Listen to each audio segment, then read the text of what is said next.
Okay, before we commence, let's take a moment to recite the Namaskar. So may you all be upstanding and recite it with me. Namo tassa bhagavato arahato samma sambuddhassa. Namo tassa bhagavato arahato samma sambuddhassa. Namo tassa bhagavato arahato samma sambuddhassa. Okay, you may all be seated. So today we are going to talk about an arahat who had a very different lifestyle to most others. In fact, a lifestyle which you could say he regrets. A lifestyle that he didn't want, but he was almost forced to do it. It is a lifestyle that he regretted but found a way to stop.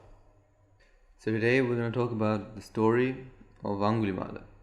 So going back in time, to the time of the Buddha, the king's chaplain, whose name was Bagha.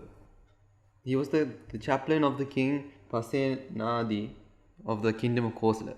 Now on one fine day, Bagha had a child. His wife gave birth to a child. So Matani, or his wife, gave birth to a baby boy. But as the husband was very religious, so he was a chaplain of the kingdom, right? He looked at this child's horoscope to see what sort of things he'll bring in the future. But he found out that his child was born under a robber constellation. So a constellation which means his son will live a life of crime. Because of this, he was very upset that he couldn't even sleep that night. But the next day, he woke up early and went to the kingdom to do his job. When he went to the kingdom, he found that the king didn't look as well as he normally does. He looks a bit more tired than normal. So, as his responsibilities, he goes to the king and asks, "Oh dear king, did you sleep well last night?" The king replies, "Oh no, teacher. I wasn't able to sleep well. I was woken in the middle of the night and found my weapons sparkle in the moonlight, sparkling very unnaturally. Therefore, teacher, I wasn't able to sleep." Then this Brahmin said, "Oh dear king, it was not just you who had such an unfortunate night. Last night my son was born. And I believe he may be a reason why your weapons sparkle. He was born under the robber constellation, which means he will live a terrible life of crime." And the king asked, "Is he going to be an alone bandit or is he going to be a chief of a gang of thieves?" By the look of the horoscope, he's going to be an alone bandit, Your Majesty. "Well, Your Majesty, what if we kill him now to prevent any future misdeeds?" "Oh, teacher, as he'll be alone, as he'll be by himself, let him be raised, let him be educated, then perhaps he may lose his evil future." So the father was convinced. He's now going to bring up his child with as much love and as much attention as he possibly can and give him the idea that harm or crime was not a good thing, that it was put down, shamed. So the father started this by naming the boy. He named the boy Ahinsaka. Ahinsaka meant innocent. The father named this so he can plant the idea in his mind, in this boy's mind, that he was innocent. He will always be innocent. So it's almost like calling a child innocent. This father felt that he won't be able to have evil and be able to go against his name. So this child was able to grow up in a household that's very religious, very caring. His mother, father loved him very dearly and helped him to become a very well-behaved and very intelligent person. And also, he was physically strong and very powerful. Therefore, his parents are very relieved. The parents thought that this may be the end of this evil. The evil may be suppressed because his studies are going very well and the religious atmosphere of the home may be helping as well. So Ahinsaka's education was coming to an end. So his father decided to send him to university, a well-known university, a very famous university back in India, called Taxila. Now, Ahinsaka studied harder than most other students. He worked harder and he was able to pass all his fellow students. He was you could say, the brightest in his class. But not only that, he served his teacher very faithfully, very humbly, and therefore he became a teacher's pet. So you can imagine, in the classes, he used to be praised more than other students. He may be given more rewards than others, and so other students started to get jealous. But not only that, the teacher's family used to love Ahimsaka as well. They used to send him meals. Now you can obviously see that the other students are going to be very jealous. You're going to say that Ahimsaka may even be bullied because of his relationship with the teacher. But nothing could break this relationship with the teacher. But that didn't stop anyone from trying. The students thought that this was enough. They couldn't handle this anymore. They have to find a way to break this. So they decided to break themselves into 3 groups. So the first group, early in the morning, goes to a teacher and says, "Oh teacher, there's been talk around the house, there's been talk around the university, and there's been talk around the dorm that Ahimsaka is plotting against you. He's plotting to kill you." The teacher started to laugh, had a very big smile on his face, and said, Get away, you miserable lot. Don't try and cause a rift between me and my son." So Ahimsaka was much more than just a student to this teacher. It was almost like he was a son. But again, the second group, in the middle of the day, went to the teacher and told him the same thing, that there's been talk around the house, the university, the dorm, that Ahimsaka is plotting to kill you. But again, the teacher says the same thing. "Well, I don't think so. He's already nice to me, so stop lying. Stop being so jealous." But alas, the third group, near the end of the day, goes to the teacher and says the exact same thing. "Ahimsaka is plotting against you. He's plotting to kill you, teacher. We're only saying this so you can be more careful." "Well, if you don't believe us, why don't you look at it yourself?" Now, in that moment, a seed of suspicion enters the teacher's heart. Now, the seed was basically it's almost like a weed. You don't need to give it anything for it to grow. Like that, whenever we have a view, now no matter what we find, we'll find something to prove it. Whether Ahimsaka was actually plotting against him or not, the teacher found evidence to show that he was. Even though Ahimsaka doesn't have that idea even faintly in his own mind. So finally the weed of suspicion grows and takes control of the teacher's heart. So if Ahimsaka is plotting to kill against me, I'm going to have to kill him or get him killed first. But I can't do it here. I can't do it at the uni, or parents will be reluctant to send their children here because they'll think that I murdered him or something happened to get him killed. So I can't kill him in this uni. And also, if I kill him, my reputation's going to disappear. What am I going to do about that? So he had to think of a much better way. So Ahimsaka's course, or his course at the university, was coming to an end. And he was getting ready to go back home, back to his family, when his teacher called him and told him, "Oh, Ahimsaka, you have learned from me. You have learned very well from me. You're one of my best students. It is normal, it's a tradition that when you finish learning from a teacher, it is a tradition that you give a gift. You give a gift to the teacher. So, give it to me." "Oh, teacher, of course I'll give you something. What is it that you want, teacher? I'll give you anything." "Okay, then, if you're going to give me anything, why not, I know, 1,000 human little fingers. The little fingers of the right hand. I want 1,000 of those." You can almost imagine Ahimsaka come up to the teacher and go like, "Pardon, I couldn't catch that. He said again?" Come on, it's a small gift, right? 1,000 human little fingers from the right hand of people. You can almost imagine him asking 2-3 times just to repeat exactly what he said because Ahimsaka couldn't believe what he heard. But in the end, Ahimsaka denied this. "I can't do this, teacher. I've never harmed anyone before, let alone cut their fingers off. I've been told that killing is not good. My parents shame killing. I can't kill these people, these innocent people. Please, teacher, ask for anything, and I'll give it to you. Absolutely anything, but I can't do this. But his teacher replies, well, then it was useless that you came here. It was useless that you and I met. It's useless that you learned from me. What a shame. Oh, teacher, tell me to give you anything else. Absolutely anything else. Whether it's money, whether it's anything, I'll search for it, but don't ask me to do this.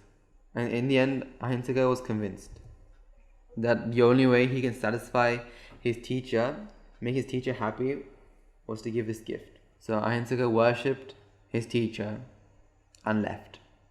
Took a few weapons, took a few things that he'll need, and left to go to the forest. Now you can imagine, Ahinsaka was brought up in a family where he was dearly loved. He was brought up in a family where his parents cared for him so much. He was brought up in a very religious background, and so he knows that killing is not good. He knows that harming is not good. He was brought up being shamed of doing bad things. He was told to care. He was told to love others, and he was told all of this. But now his teachers told him to cut off the little finger of people. So you can almost imagine what's going through his mind. Like, how is he going to do this? You can almost imagine that back when he was at home, if he harmed a small insect, he was probably punished. He was probably shamed so much that he never would do it again. But now he has to go against all of that. He has to go against everything that he thought was right. So now he had a plan to capture a human. That would have been easy. That would have been very hard at first. You can imagine that his first human, he probably, because Ahinsaka was very strong and powerful, and he's very fast as well. He probably was able to catch a person after a lot of planning, and he may have pinned him down. Obviously, this man probably doesn't know what Ahinsaka is going to do to him, and so he's probably screaming, "Oh, please don't hurt me! Please, I'll give you anything. How much money do you want? I'll give you money. I'll give you power. I'll give you my house. I'll give you anything. Don't kill me. I have a wife. I have children. I have a beautiful family. Please don't kill me." And Ahinsaka is replying, "I don't want to kill you. I don't need to kill you. All I want is your little finger. Just one finger. I swear that I won't do anything. I'll cut that finger off and I'll let you go." But this man is screaming more than ever, "Please, I'll give you anything." You can imagine that when Ahinsaka was at his weakest, this man may have pushed Ahinsaka off and tried to run away or tried to defend himself. And so Ahinsaka, through self-defense, may have accidentally hit harder than he was supposed to, and may have knocked the man dead. You can imagine that Ahinsaka was surprised. Ahinsaka was almost devastated that using his own hands, he murdered a person. You can imagine the moment he had an impact and he found out the man was dead. Him falling onto his knees and crying his heart out. Remember, he doesn't want to kill. He doesn't want to do any of this. He's made to, forced to. So you can imagine him crying. You can imagine him regretting all of this. Like, why am I doing this? Like, you can almost imagine him almost guarding the body, hoping that in a few moments this man was going to wake up from his sleep and almost just walk away from Ahinsaka. You can imagine him having sleepless nights, almost like waking up every time from a nightmare that he killed a man. You can almost imagine that the distance between the first kill and the second kill may have been weeks. But then he knew that he couldn't stop now. He had to finish this gift. He had to make this gift. Because he had to be obedient to his teacher. He had to listen to his teacher. And so you can imagine him regretting everything but putting his knife to cut this man's finger off. The little finger of the right hand. Well, you can almost imagine that Ahinsaka, after cutting that finger off, obviously would have hidden it. He wouldn't have kept it near him. Because if he kept it near him, every time he sees the finger or senses the finger near him, he'd remember the fact that he murdered someone. Well, obviously he would have hidden it. Out of sight. Out of sight, out of mind. Or so he thought. So you can almost imagine through all of his kills, so through his first few kills, you can almost imagine him saying, "Sorry, I don't want to kill you. I just want a finger." And then once they start to run away, you can imagine him unwillingly using the knife to end their lives, or trapping them so they couldn't do anything. Like Einziger may have said, "Please forgive me," while he tried to cut his finger off, or "I'm sorry, I apologize dearly." But every single kill he has made slowly made his heart colder than stone. Even though he is now holding the burden of murdering all these people, he now doesn't feel human. He had to suppress all his human emotions, his sense of kindness, his sense of compassion, his sense of, well, humanity. He has to suppress all of this, because you can't murder a person reminding yourself that he or she has a family, that he or she may or may not have a child who is waiting for their parents to come home. So after collecting who knows how many, like hundreds of fingers, he had gone back to look for these. So he had left some hiding under bushes. He had left some hiding in the top of trees. But each and every time he looked for a finger, all that was left was bones. Animals had eaten the fingers and only left the bones. Now just imagine what he may be going through Einziger's mind. He has unwillingly murdered hundreds of people. And when he comes back to see how many fingers he needed left, he found out that all of them have been eaten by animals. All of them have now gone. He was probably cursing, shouting at these animals. He may have turned to the sky and cursed the gods. Why do you let this happen to these fingers? Now I have to kill more people. It's not something I want. Please stop. But you can imagine, he had to self-motivate himself. He had to motivate himself to carry on his work, to start again from zero. And let's not forget that Einziger has been filling his paramitas, or his perfections, to become an arhat. So he has a lot of compassion, a lot of kindness in his heart, but due to his request from his teacher, has to suppress all of this. He has to suppress everything that comes second. That every thought that comes into his mind, he has to suppress it to carry on his job, to carry on what the request that is for his teacher. So now after every kill, he sews this finger and places it around his neck, so no other animal, no one could take it away from him. So he had a necklace made of fingers. So when people saw him, they shouted, or they used to call him Angulimala, which means Anguli means fingers and Mala means necklace. Now he was one of the most feared bandits, the most wanted, but the most feared, because he was strong. He was very strong. He was very powerful, very fast. He can take on 10, 20, 30, 40, 50 people. If they enter the forest, well, they never come back out. Angulimala was very desperate. He has gone into houses in the middle of the night. He had gone into some houses and murdered these people and to take their fingers. He was becoming very desperate. He was trying to find a way to stop his life of crime.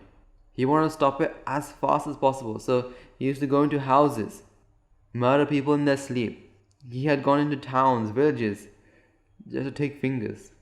He was very desperate. Soon, the forest that he used to roam, no one goes through it. The villages that he attacked were abandoned, evacuated. Now you can imagine what this king would have done to stop Angulimala. He may have sent soldiers telling Angulimala to stop in the name of the law.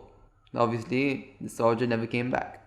He may have sent soldiers to stop him by offering him money. Again, never came back. He may have sent soldiers offering Angulimala women. Again, these soldiers never came back. You can almost imagine that this king becoming very desperate. The king becoming extremely desperate, that he may have even offered maybe part of his kingdom. But again, this is not what Angulimala wanted. It was neither power, neither wealth that he wanted. He wanted to complete his gift for his teacher.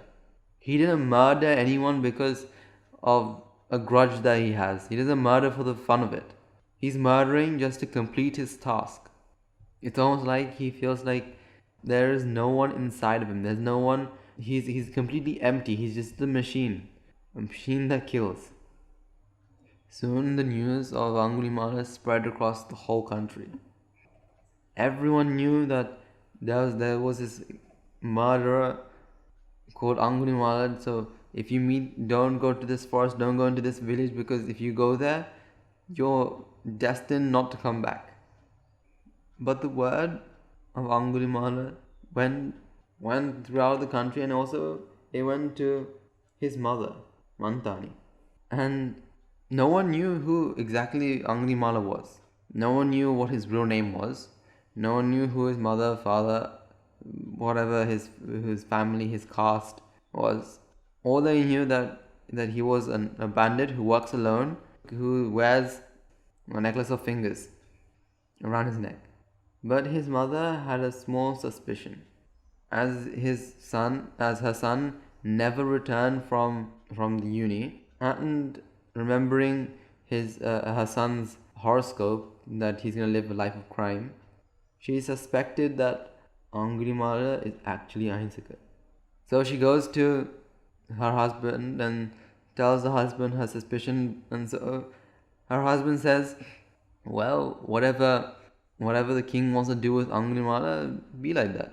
He's now no longer my son. Now you can imagine the shock that went through this mother's heart. The father has now abandoned the child, and the king may have put gold coins on the head of Angulimala. But the mother couldn't stand it.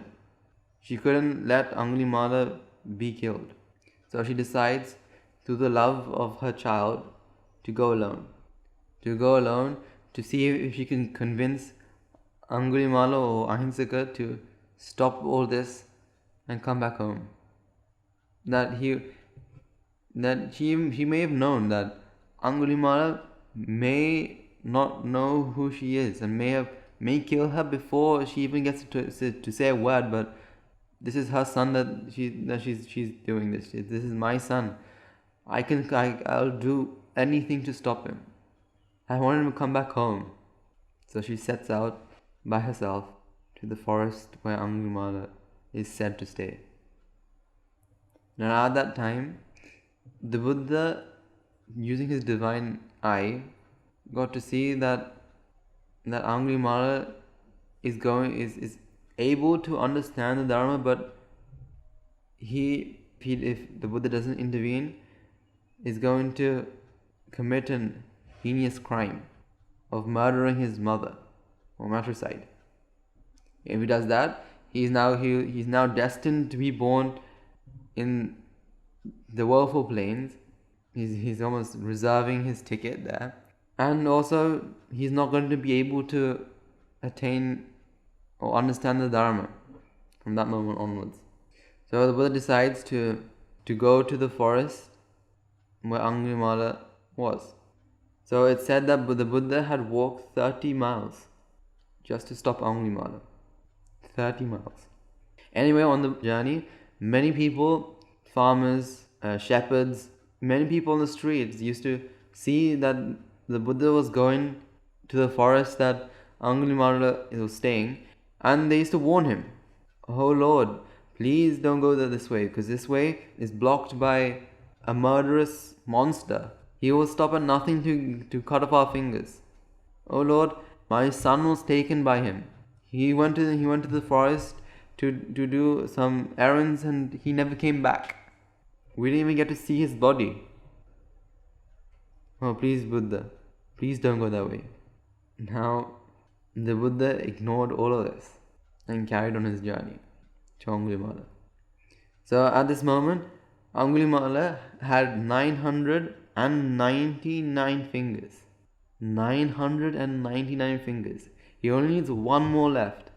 He needs one more, and his job is done. No more need of killing. Just one more death, and that's it. He can go back, he can give this gift to his teacher, go back to his parents, and his parents may not know where he is, may not know what he's done, but he can go back to his parents, and his parents, he can again be Ahinsaka. So now he was very desperate, very eager to make his last kill. So as he was going through the forest, he saw an old woman coming in his direction. He just needs one finger. This old woman is weak. This old woman is very stupid to come this way. But this old woman was not any old woman. This was his own mother coming to save him. But Angulimala was deluded, not knowing that it was his mother. That he just needs to have one more kill. That's the only thought that's going through his mind. Just one more.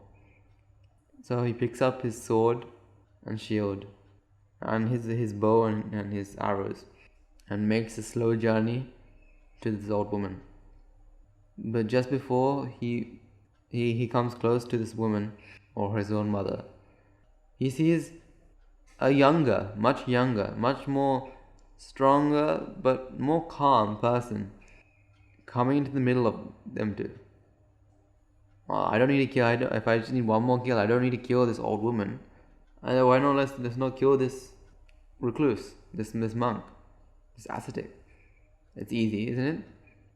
And so he stopped following this old woman, and now took his weapons, and now started to run after this ascetic, or the Buddha. The Buddha, using his supernatural powers, made it look like he was walking, but he was moving much faster than Angulimala. So to Angulimala, he could see that the Buddha was walking when he was moving the same speed that he was running, that Angulimala was running. And Angulimala was faster than most other people. Soon Angulimala gets tired and tells the Buddha, Stop, ascetic, stop. And then the Buddha replies, Angulimala, I have stopped. Why don't you? Now, Angulimala, as he came from a religious background, knows that ascetics don't lie. Recluses don't lie. So, this ascetic has maybe saying something that he doesn't understand. And remember that Ahinsaka is very intelligent as well, right? So the moment the Buddha says this, he was confused. Like his whole life almost made sense. He went to school and all of his studies make sense. He knows why he murders, because he just wants his gift. So that made sense.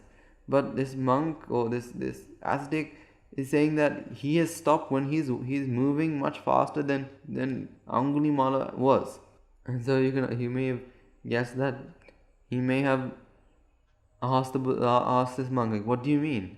You clearly haven't stopped. You are walking the same speed that I've been running, and you say that you've stopped. Please explain yourself.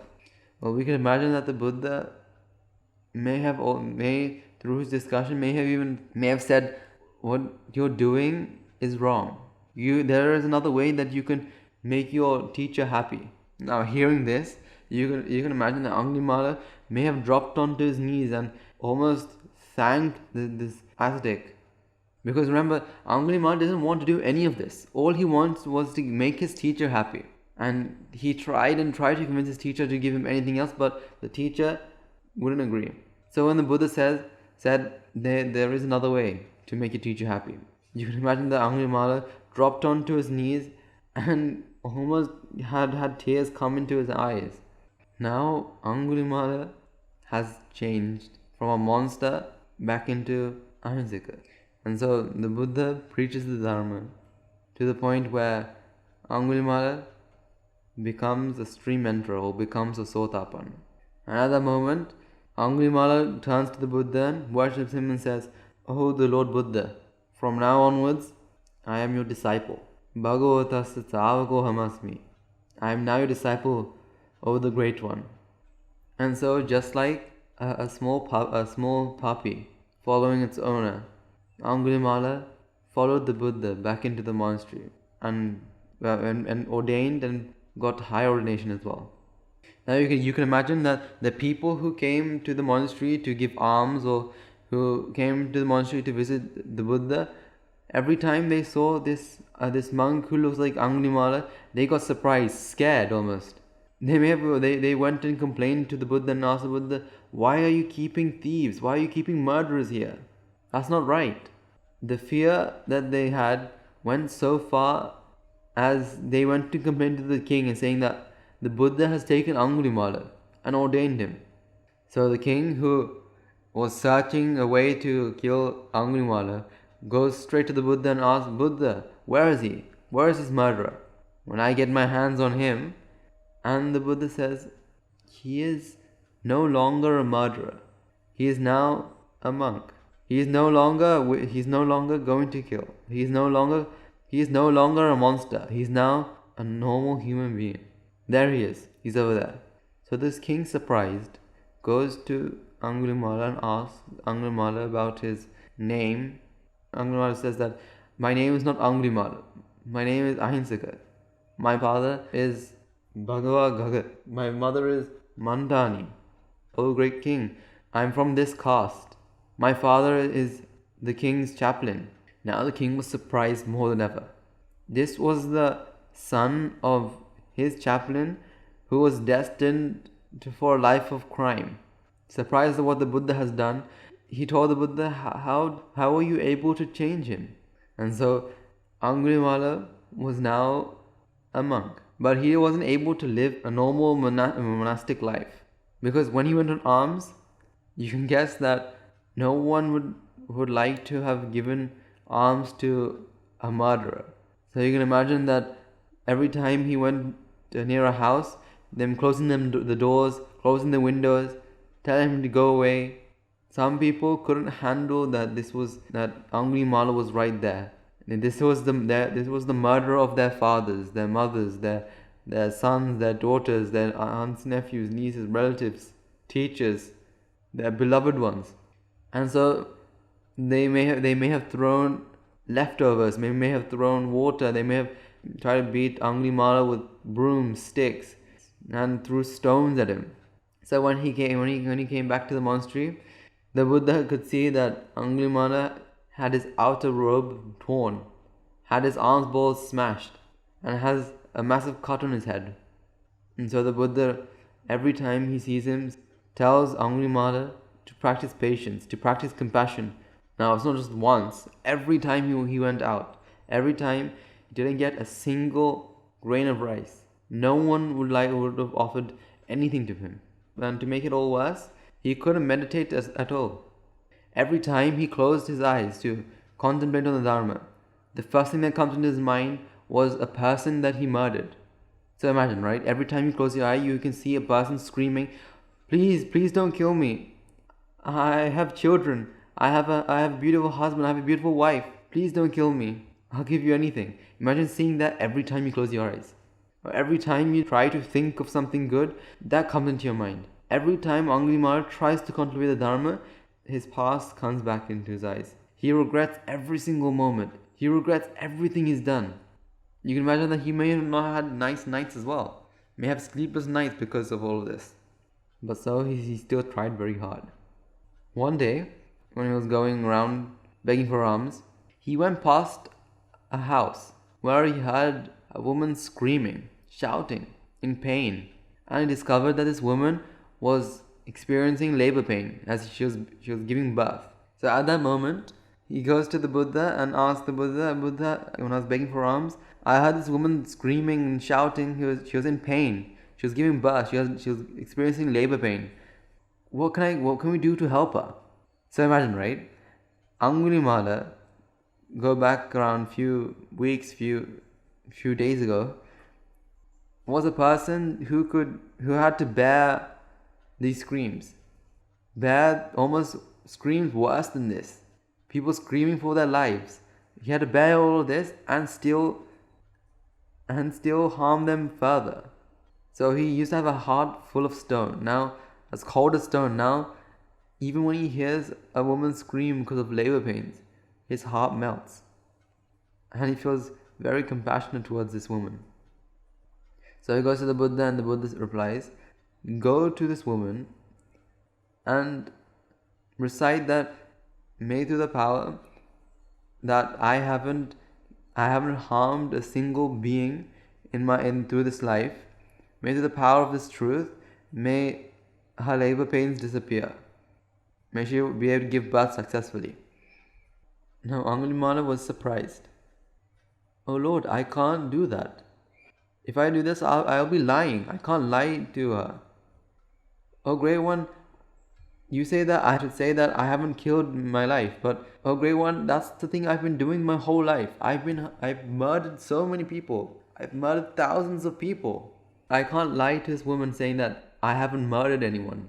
And if I do this, that it won't work. But then the Buddha explains, I'm not talking about that life. I'm talking about your birth as an Arya, your birth as a noble one. After you were born as a noble one, you haven't had a single thought of harming a single being. So through the power of the truth, may her labor pains disappear. So Angulimala went to this household and told them to draw curtains around this woman and place a chair next to this curtain. And so he sat down on this chair and recited what the Buddha said. And this woman became silent. She was no longer in pain. And so from that moment onwards, Angulimala was the patron saint of childbirth. Now imagine that. Angulimala was known to take away life, but now he's known to give life. And so Angulimala, receiving this name now, and this moment onwards, most people now accepted him as a monk, accept him as a different person. And so he now receives alms. Now he receives everything that he needs now. But yet, there were still a few who couldn't still handle that Angulimala was the person that killed their loved ones. And so they still threw stones. They still tore his robes. But this event also changed Angulimala's life as well. Because as you know, Angulimala lived in regret. You can imagine him waking up every single day remembering that he murdered someone, murdered thousands of people, and regretting every single moment. You can imagine him almost dreaming about killing people, about his murders. He regretted it so much. You can imagine if he can go back in time, he knows that he will never have done anything like it. But yet, he's done it, and now he regrets it. He lives in the past, regretting every single moment. But this moment where the Buddha told him to help this woman in labor, he now found out that his life as an Arya was a different life. That this life was much more special. This life was different. And so he realized that I am now a different person.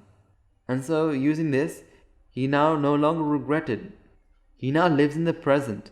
But not only lived in the present, he now was able to meditate, and within weeks, he was able to attain Arhathood. He became an Arhat. Even though, when he goes out for alms, he still may be stoned or maybe had water thrown over him.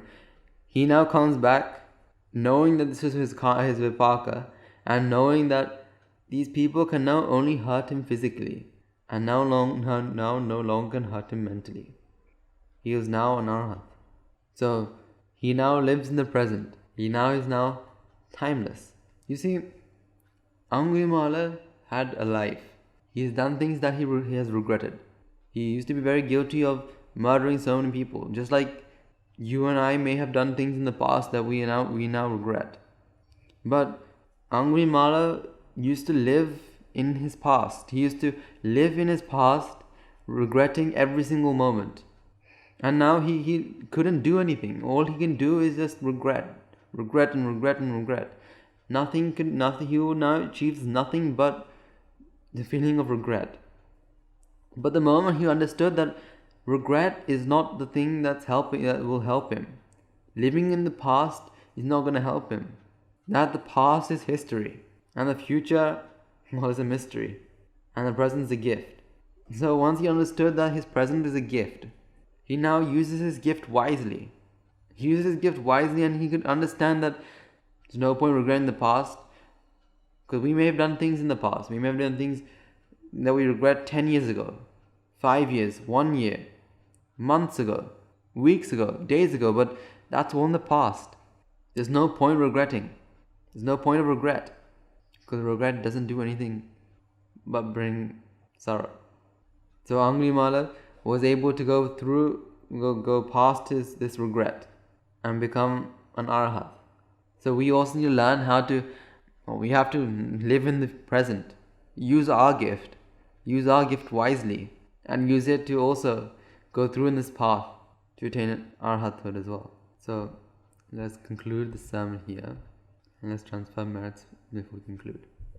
Let us take a moment to transfer the merits we have all acquired by making offerings to the infinite virtues of the Noble Triple Gem, chanting Pirit, listening to the Dharma, and engaging in various meritorious deeds today. So first and foremost, let us remind ourselves how incredibly fortunate we are to be in receipt of the Lord Buddha's teaching. And with immense gratitude, let us transfer these merits to the Bhikshu Bhikshunis, Upasakas Upasikas, who since time immemorial have protected and preserved the sublime teaching of the Buddha and passed it down to the generations of the noble lineage in the form of the Tripitaka, which is thankfully available to us today to study, to understand, to comprehend the Dharma. Let us also transfer our merits that we acquired to all the members of the Mahasangha present throughout the world, including the chief prelates of all the chapters who have dedicated their lives to the noble path and committed themselves towards the betterment of all sentient beings. Let us not forget that among them are monks and nuns resident at your local temple and nunneries, who have always been by your side through thick and thin, come rain or shine. So let us transfer these merits to Guru Swami Nuhansa and all the other monks resident in this monastery, as well as the Anagarikas and the Anagarikas attached to the monastery. Let us also take a moment to transfer these merits and express our gratitude to those who make great efforts to disseminate the teachings of the Buddha, be that by transliterating these sermons, sharing them out to others, inviting others to join them. So may through the power of these merits, if any of them have died and been born on the Wopa plane, may they redeem themselves and be born on the Blissa plane. May through the power of the merits, may they abstain from their meritorious deeds, fulfill the meritorious deeds, fulfill the noble eightfold path, and attain the supreme Nibbana. Sadhu, sadhu, sadhu. Let us also transfer the merits that we acquired to our devotees, friends of the monastery, who for the sake of merits continue to sustain the Mahasangha. This includes every one of you who have contributed to the construction of the monastery, to those of you who provide the Mahasangha with shelter, alms, robes, medicine, as well as those of you who passed on their know-hows and extended their well wishes. May through the power of these merits, may they abstain from meritorious deeds, fulfill the meritorious deeds, fulfill the noble eightfold path, and attain the supreme bliss Nibbana. Sadhu, sadhu, sadhu. Let us also take a moment to transfer the merits to our mothers, fathers, husbands and wives, brothers and sisters, sons and daughters, grandparents, uncles, aunts, cousins, nephews, nieces, our elders, friends and acquaintances, employers, employees, and all those who have helped us, supported us, assisted us in any way, shape or form. By the power of merits, may they be healed of any physical and mental ailments, overcome the obstacles to their spiritual progress. May they abstain from the meritorious deeds, fulfill the meritorious deeds, fulfill the noble eightfold path, and attain supreme bliss Nibbana. Sadhu, sadhu, sadhu. Let us also take a moment to transfer merits to the Devas, Brahmas, spirits, demons, primarily the Sakra Deva, as well as the numerous gods and deities who have committed to protect and fulfill the Sambuddha Sasana. Let us also transfer merits to our guardian deities who keep a watchful eye over us and keep us out of harm's way. May through the power of these merits, may they prosper in divine power and wisdom. May they abstain from their meritorious deeds, fulfill the meritorious deeds, fulfill the noble eightfold path, and attain supreme Nibbana. Sadhu, sadhu, sadhu. Let us also take a moment to transfer merits to our ancestors who have predeceased us. To all those who have been our family, our friends, our acquaintances in this long, infinitely long journey in samsara, and who have helped us, supported us, assisted us in any way they could, let us transfer these merits. Let us also transfer the merits to the members of the armed forces as well as the police force who have sacrificed their lives to protect the peace and harmony of our nation. May all of those who have lost their lives in war be their friend, be their foe. May they rejoice in the merits they require today. Let us also transfer the merits to all those who have lost their lives in natural calamities such as tsunamis, earthquakes, landslides, pandemics, reminding ourselves that among them would be those who have been family and friends to us in this long journey in samsara. Let us also take a moment to transfer merits to them. May through the power of the merits, may they, if any of them have been born in the Wilful plane, may they redeem themselves and be born on the blissful plane. May they abstain from the unmeritorious deeds, fulfill the meritorious deeds, fulfill the noble eightfold path, and attain supreme bliss nibbana. Sadhu, sadhu, sadhu. Finally, let us also resolve this. Let us all resolve. May through the power and blessing of all the merits we have acquired throughout the day, we be able to witness the event of many hundreds of thousands of arhats in this blessed land. And finally, may through the power of the merits that we acquire today, you and I and everyone who have helped make this program a success become an Arhat Unvanse, become an Arhat Mihin Unvanse in this very life, in the era of the Gautama Supreme Buddha itself. Sadhu, sadhu, sadhu. May the blessings of the Noble Triple Gem be with you all. We will conclude this sermon here. May the Noble Triple Gem be with you all forever.